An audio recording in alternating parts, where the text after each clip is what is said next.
नमस्ते, प्रणाम। मैं अनीता यादव, मेरे यूट्यूब चैनल पे आप सबका स्वागत है, अभिनंदन है। मेरी भाई बहन दर्शक लोग एकदम प्रेम से बोल दो हर हर महादेव, राधे राधे।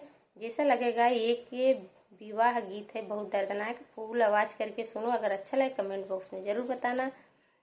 मैं यादृत हूँ और पानी आ गया है, भरने का है, यही एक वीडियो बना लूँ।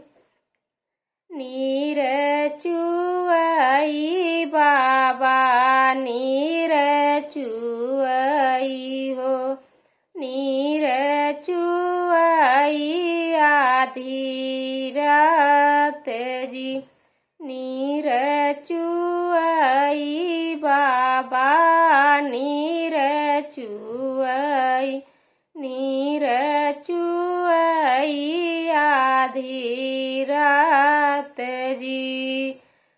ऐसे बापैया तोहरे निदिया लगत हैं, यही घरे कन्या कुमार जी।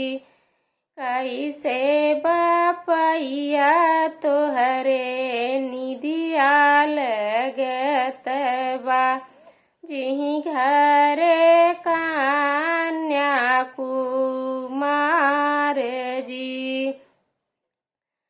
सुखी गया कुआं ना हो, सुखी गई नदिया हो, सुखी गई तापया पूर जी।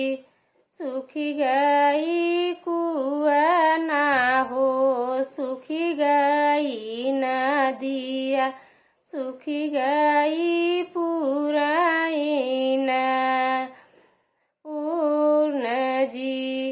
यही घर वाराई हैया बेटी कुमारी हो, सुखी गाई नदिया हो, सुखी गाई ना रहो, सुखी गाई परा बालू रेत हो, वहीं घरे रही हैया कन्या कुमारी।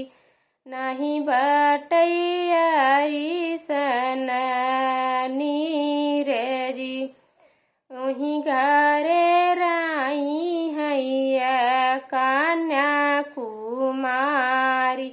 परी गयल बालू रेत जी, आग लागई बाबा तोहरे अनधन सोनवा हो, बजर पारई तोहरी महल जी। आग लागई बाबा तोरे अनधन सोनवा हो, बजर पारई तोहर कुआना पानी जी। ऊपर पारई बाबा तो हर जऊ दुलरुआ, जिए घरे बेटी कन्या कुमार जी।